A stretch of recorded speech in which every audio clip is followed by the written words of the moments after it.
Welcome to நீங்கள் பாலகிருஷ்ணன். இன்றைக்கி நம்ம பார்க்க பார்த்தீங்கன்னா ஒரு முக்கியமான நபர். அள்ளி கொடுத்து கை ரெண்டையும் தெரிஞ்சு போன கருணாநிதி தான் கேள்விப்பட்டிருக்கோம். ஆனால் நம்ம வந்து நேரில் பார்த்தே கிடையாது. ஆனால் அதுக்கு இலக்கணமாக வாழ்ந்து திகழ்ந்தவர் தான் நம்ம வந்து கேப்டன் விஜயகாந்த் அவர்கள். இவங்க பார்த்திங்கன்னா மதுரை மாவட்டத்தில் தான் பிறந்தாங்க. மதுரை மாவட்டத்தில் பார்த்திங்கன்னா இவங்க வந்து ஒரு ரைஸ் மில், அதாவது அந்த அரிசி மண்டின்னு சொல்லுவாங்க. ஸோ அதில் தான் வந்து இவங்களுடைய வாழ்க்கை தொடங்குச்சு.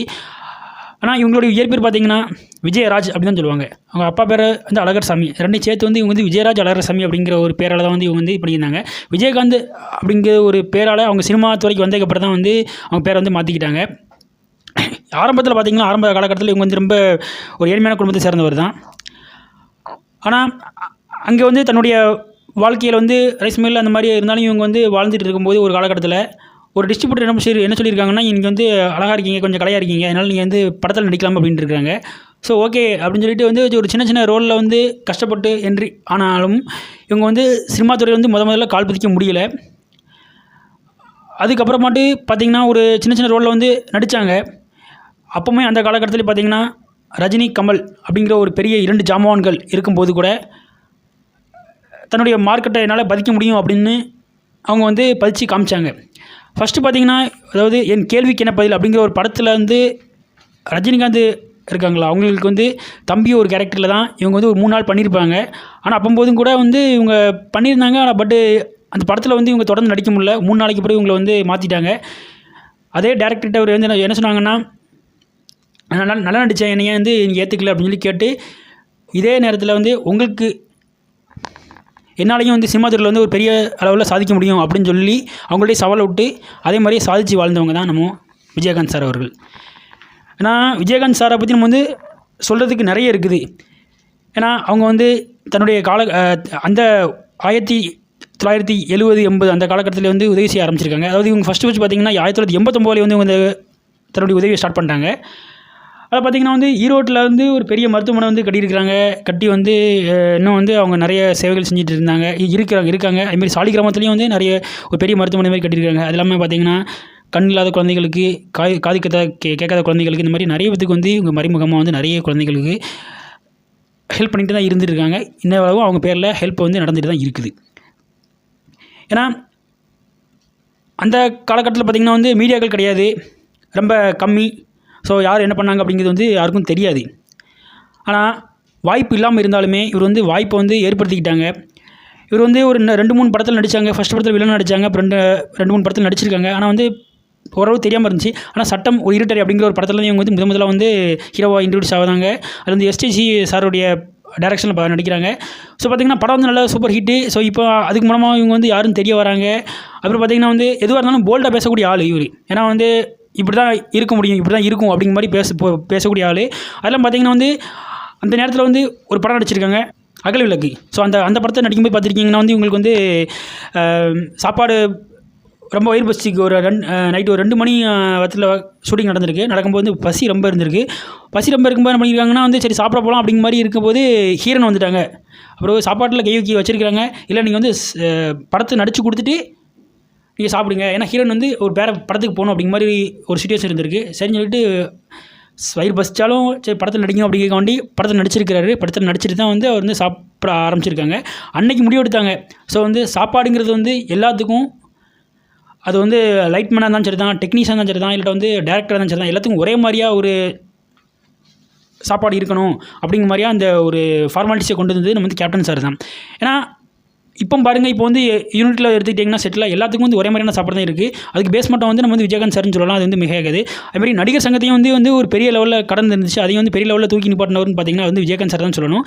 ஏன்னா நிறைய வந்து அதுக்குண்டான நிறைய ஒரு மாநாடுகள் நடத்தி அப்புறம் அது மூலமாக வந்து மக்கள்கிட்ட வந்து நிதி உதவி திரட்டி அதுமாதிரி நிறைய வந்து செஞ்சாங்க. ஏன்னா இப்போ வந்து நடிகர்கள்னு சொல்கிறவங்க வந்து கோடியாக சம்பளம் வாங்குறாங்க. இருந்தாலுமே அவங்க காசில் போட்டு அந்த நடிகர் சங்கத்தை கேட்டோம்.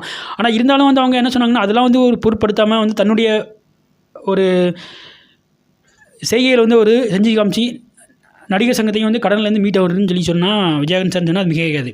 இவர் வந்து சொல்லிகிட்டே போகலாம். ஏன்னா வந்து படிக்க நிறைய பேர் வந்து காசு இல்லாமல் வந்து நல்லா படிக்கிறாங்க. ஆனால் வந்து அவங்களால படிக்க முடியல. அப்படியில் உள்ள பிள்ளைங்களுக்கு வந்து காலேஜ் கட்டி, ஆண்டாளருக்கு ஒரு காலேஜ் கட்டியிருக்காங்க. காலேஜ் கட்டி அது மூலமாக வந்து நிறைய குழந்தைகளுக்கு வந்து இவங்க படிக்கிறதுக்கு ஹெல்ப் பண்ணாங்க. அதெல்லாம் பார்த்திங்கன்னா இவர் ஒரு பெரிய கல்யாண மண்டபம் இருந்துச்சு. ஸோ அந்த கல்யாண மண்டபம் வந்து அந்த பீரியடில் வந்து இருந்த கவர்மெண்ட் வந்து என்ன பண்ணாங்கன்னா வந்து ஒரு மேம்பாலம் கட்டணும் அப்படிங்கிறக்காண்டி அந்த இதுக்கு இடிச்சிட்டாங்க. ஸோ அவங்க இதனால எதுவுமே சொல்லலை. ஏன்னா வந்து அது வந்து மக்களுக்கு தேவையானது, அது மக்களுக்கு தேவையான ஒரு இது அப்படிங்கிறக்காண்டி அவங்க அதெல்லாம் பொருட்படுத்தலை. ஸோ இந்த மாதிரி அவங்களுக்கு நிறைய இடர்பாடுகள் வந்திருக்கலாம். வந்திருந்தாலுமே அவங்க வந்து தொடர்ந்து தன்னுடைய பணிகளை செஞ்சுட்டு இருந்தாங்க. ஆனால் இவங்க வந்து அரசியலில் வந்து எப்போ வந்து வந்தாங்கன்னு பார்த்தீங்கன்னா வந்து 2004 2005 அந்த காலகட்டத்தில் வந்திருந்தாங்க. வந்து அப்போது பார்த்தீங்கன்னா ஒரு பெரிய ஜாம்பவான்கள் கலைஞர் மற்றும் அம்மா அந்த 2 பேருடைய மத்தியில் வந்து இவங்க வந்து கட்சி தொடங்கினாங்க. கட்சி தொடங்கினாலுமே கலைஞர் மற்றும் அம்மா அதுக்கு அடுத்தபடியாக சொல்கிறது பார்த்தீங்கன்னா வந்து விஜயகாந்த் தான் சொல்ல முடியும். ஏன்னா வந்து கேப்டன் வந்து அப்போவுமே வந்து ஒரு பெரிய அளவில் வந்து கால் வச்சாங்க. 2011 தேர்தலில் வந்து பார்த்திங்கன்னா வந்து இவங்க வந்து ஆப்போசிட் பார்ட்டியாக இருந்தாங்க. ஸோ அந்த அளவுக்கு வந்து ஒரு பெரிய செல்வாக்கு மிக்க ஒரு நடிகர்னால் வந்து அது கேப்டன் சொல்லலாம். பார்த்திங்கன்னா வந்து அப்போவுமே வந்து 10% சீட்டு. ஸோ வந்து ஏன்னா இப்போ வந்து சீமானா நிறைய பேர் வந்து பார்ட்டியில் ஆரம்பித்து நிறைய பேர் பேசிகிட்டு இருக்காங்க. ஆனால் அவங்களால கூட இப்போ அந்தளவு வந்து எட்ட முடியல அப்படின்னு பார்த்தீங்கன்னா வந்து அந்த நேரத்தில் வந்து எதுவுமே இல்லாமல் வந்து 10% வந்து சீட்டு வந்து ஒரு சாதாரண காரியம் கிடையாது. ஆனால் அந்தளவு அந்த நேரத்துலேயும் வந்து தன்னுடைய இதை வந்து பதிச்சு அது வந்து காமிச்சவங்க வந்து பார்த்திங்கன்னா வந்து கேப்டன் சார் தான் சொல்ல முடியும். ஏன்னா அந்தளவுக்கு வந்து மக்கள் வந்து அவர்கிட்ட வந்து செல்வாக்கு அதிகமாக இருந்துச்சு. பார்த்திங்கன்னா வந்து நிறைய வந்து ஃபேன் கிளப் இருந்துச்சு. அதெல்லாம் எல்லாத்தையும் மாற்றி என்ன பண்ணாங்கன்னா வந்து அதை வந்து நற்பணி மடம் மாற்றினாங்க. ஸோ அதேபடி பார்த்திங்கன்னா வந்து எஸ்ஜேசி சார் வந்து ஒரு சமயம் என்ன பண்ணாங்கன்னா தன்னுடைய பையன் விஜய் அவர்கள் நடித்த ஃபஸ்ட்டு படம் பார்த்திங்கன்னா நாளை திருப்பு சரியாக ஓடலை. அதனால் வேறு யார்ட்டையாவது பெரிய ஒரு ஆக்டர் வந்து தன்னுடைய படத்தில் நடிக்கணும் அப்படின்னு சொல்லி ரிக்வஸ்ட் பண்ணி நிறைய பேர் கேட்டு பார்த்துருக்காங்க. அந்த இடத்துல வந்து யாருமே வந்து இது பண்ணலை. ஆனால் எஸ்ஜேசி சாருக்கும் வந்து கேப்டன் சாருக்கும் பார்த்திங்கன்னா ஒரு பெரிய பாண்டிங். ஏன்னா வந்து அவங்க 2 பேரும் 18 படத்தில் நடிச்சிருக்காங்க. ஏன்னா அவங்க வந்து படத்தையும் தாண்டி வந்து ஃபேமிலி ஃப்ரெண்ட்ஸ் அப்படிங்கிற மாதிரி ஒரு லெவலில் அப்பவும் இருந்தாங்க, இப்பவும் இருந்துட்டு இருக்கிறாங்க. ஸோ அப்போ பார்த்திங்கன்னா வந்து சரி எப்படியாவது நம்ம வந்து கேப்டன்கிட்ட கேட்டு நம்ம வந்து இது பண்ணோம் அப்படிங்கிற வேண்டி அவர் வந்து ஃபோன் பேசுறதுக்கு ரொம்ப தயக்கமாக இருந்தாங்க. இருந்தாலும் வந்து அவங்க என்ன பண்ணாங்கன்னா சரி ஓகே ஒரு டைம் கேட்டு பார்க்கலாம் அப்படின்னு சொல்லிட்டு வந்து கேப்டன் வந்து கேட்டு பார்த்தாரு. கேப்டன் கேட்டு பார்த்தோன்னா உடனே வந்து மறு பேச்சு சொல்லலை. சார் நீங்கள் அங்கேயே இருங்க சார், நான் வரேன் சார் உங்கள் வீட்டு அப்படின்னு. சார் வேண்டாம் இல்லை சார் நான் வரேன் சார் அப்படின்னு சொல்லிட்டு அவர் வந்து என்ன பண்ணிட்டாருன்னா அவங்க வீட்டுக்கு போய் சரி இந்த மாதிரி தம்பி இந்த மாதிரி இந்த படத்தில் நடிக்க ஓகே நான் கண்டிப்பாக பண்ணி கொடுங்க அப்படின்னு. ஆனால் அந்த நேரத்தில் பார்த்தீங்கன்னா செந்தூரபாண்டி படம் வந்து பெரிய வந்து பிளாக் பஸ்டர் ஹிட் தான் சொல்லணும். ஏன்னா அதாவது அந்த காலத்தில் வந்து ஒரு பெரிய பீக்கில் இருந்த ஒரு ஆக்ஷன் ஹீரோ யாரே நம்ம கேப்டன் சார். அப்போ வந்து கேப்டன் வந்து நினச்சிருந்தா வந்து அந்த படத்தில் நடிக்க மாட்டேன் அப்படின்னு சொல்லியிருக்கலாம். ஆனால் அந்த படத்தில் பார்த்திங்கன்னா வந்து 10 நிமிஷம் ஒரு சீன்ஸ் இருக்கும். அதாவது விஜய் வந்து ஸ்டண்ட் பண்ணுற மாதிரி அவர் வந்து சேர் போட்டு உட்காந்து பார்த்துட்டு இருப்பார். சத்தியமாக சொல்கிறேன், தமிழ் சினிமாலும் கிடையாது, எந்த சினிமாலையும் வந்து ஆக்ஷன் ஹீரோவில் இருக்கிற ஒரு நடிகர் வந்து இந்த மாதிரி யாருக்கும் வந்து விட்டு கொடுக்க மாட்டாங்க. அந்த மனசு யாருக்கும் இருக்காது. அது கேப்டன் கண்டிப்பாக உண்டு அப்படின்னு சொன்னால் கேட்காது. அதுமாதிரி பார்த்திங்கன்னா பெரியண்ணா அப்படிங்கிற ஒரு படத்தில் வந்து அதாவது சூர்யா சாருடைய ஒரு படத்தில் வந்து நடிச்சிருப்பார். ஏன்னா அந்த கடத்தில் பார்த்திங்கன்னா அவருடைய அந்த நடிப்பு வந்து நடிச்சிருந்த காலத்துலேயும் வந்து அவருக்கு வந்து அந்தளவு வந்து மார்க்கெட்டிங்கில் அதாவது மக்கள் மத்தியில் வந்து ஒரு ஃபேமஸ் கிடையாது. சரி அப்படின்னா வந்து இவர் மூலமாக ஃபேமஸ் ஆகலாம் அப்படிங்கிற மாதிரி டேரக்டர் கட்டு இவனோடனே அவர் ஓகே அப்படின்னு நடிச்சு கொடுத்துருப்பாரு. அதுக்கப்புறம் தான் வந்து பெரியண்ணா மற்றும் அந்த செந்தூரபாண்டி படங்களுக்கு அப்புறம் தான் வந்து விஜய் மற்றும் சூர்யா வந்து யார் அப்படிங்கிறது வந்து அவருடைய ஃபேன்ஸ் கிளப் மூலமாக தான் எல்லாத்தையும் தெரிய ஆரம்பிக்குது. அதுக்கப்புறம் அவங்க இப்போ பெரிய பீக்கில் இருக்காங்க. அதுக்கு காரணம் பார்த்திங்கன்னா விஜயகாந்த் சார் தான். இந்த மாதிரி வந்து சொல்லிகிட்டே போகலாம். இடையில பார்த்திங்கன்னா கூட எனக்கு பேர்லாம் தெரியல. ஆனால் வந்து ஒரு ப்ரொடியூசர் என்ன பண்ணாங்கன்னா வந்து ஒரு படத்தை வந்து எடுத்துருப்பாங்க. ஆனால் வந்து படம் வந்து டிஸ்ட்ரிபியூட் பண்ண முடியாமல் இருக்கும். ஏன்னா காரணம் பார்த்திங்கன்னா பணம் அதிகமாக இருக்காது. ஸோ வந்து கண்டிப்பாக இது வந்து ப்ரொடியூஸ் பண்ணால் தான் அவங்களுக்கு வந்து அந்த ஒரு இக்கட்டான நிலைமையிலேருந்து அவங்க மீள்ற மாதிரி இருக்கும். நிறைய கடன்லாம் வாங்கி வச்சுருந்தாங்க. இதை வந்து கேப்டனுக்கு வந்து தெரியலை. யாரோ ஒருத்தவங்க சொல்லி கேப்டனுக்கு தெரிஞ்சிருக்கு. ஆனால் அன்றைக்கி நைட்டு உடனே ஃபோன் பண்ணி இவர் கேட்குறாரு இந்த மாதிரியா சார், இந்த மாதிரி என்ன ஏதாவது பிரச்சனை இருக்கா? இல்லை அதெல்லாம் ஒன்றும் இல்லை சார் அப்படின்னு. சார் சொல்லுங்கள் பரவாயில்ல அப்படின்னு. அப்புறம் ரெண்டாவது இந்த மாதிரி சொன்னோன்னே உடனே நைட் போல் கூட பரவாயில்ல அவங்க வீட்டுக்கு நேரில் போய் பண உதவி செஞ்சவர். இந்த மாதிரி சொல்லிகிட்டே இருக்கலாம். ஆனால் இந்த கார்கில் போர், ஒரிசா அந்த பூகம்பம், அதுக்கு பிறகு நம்ம வந்து சுனாமி பிரச்சனை, எந்த பிரச்சனை தான் சரி தான் ஆளாக வந்து டொனேஷன் கொடுக்குறவர், அதிகமாக வந்து அள்ளி கொடுக்குறவர் யாருன்னு பார்த்திங்கன்னா நம்ம கேப்டன் தான். ஏன்னா எனக்கு தெரிஞ்சு வந்து பார்த்திங்கன்னு வச்சுங்களேன், அறிஞர் அண்ணா, அப்புறம் அம்மா, கலைஞர் இவங்கெல்லாம் வந்து இறந்தபோது வந்து எம்ஜிஆர் இவங்கெல்லாம் இறந்து பார்த்திங்கன்னா வந்து கூட்டம் வந்து அதிகமாக இருந்துச்சு. நான் வந்து என்னுடைய கண்கூட பார்த்துருக்கு. பார்த்திங்கன்னா வந்து அம்மாவுக்கும் வந்து கலைஞருக்கும் பார்த்திங்கன்னா வந்து கூட்டம் வந்துருக்கு.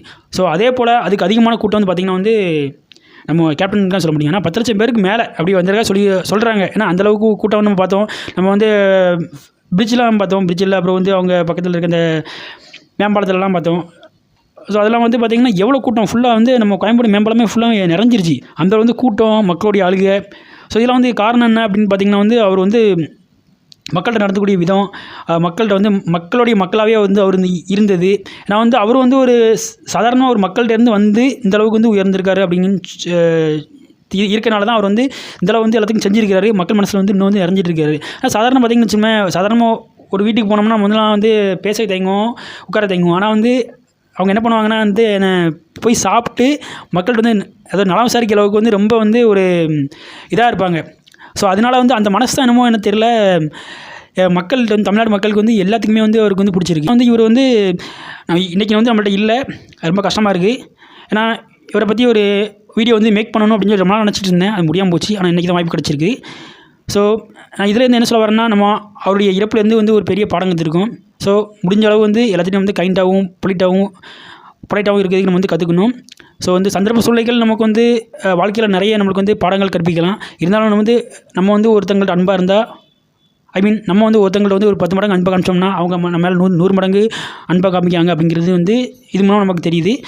ஸோ இந்த வீடியோ வந்து உங்கள் ஃபேமிலிக்கு ஷேர் பண்ணுங்கள், உங்கள் ஃப்ரெண்ட்ஸுக்கு ஷேர் பண்ணுங்கள். இதே போன்ற மற்றொரு வீடியோவில் உங்களை சந்திக்கும் வரை உங்களிடம் விடைபெறுவது உங்கள் நண்பன் வேலுங்கி பாலசன். தேங்க்யூ. Hats of.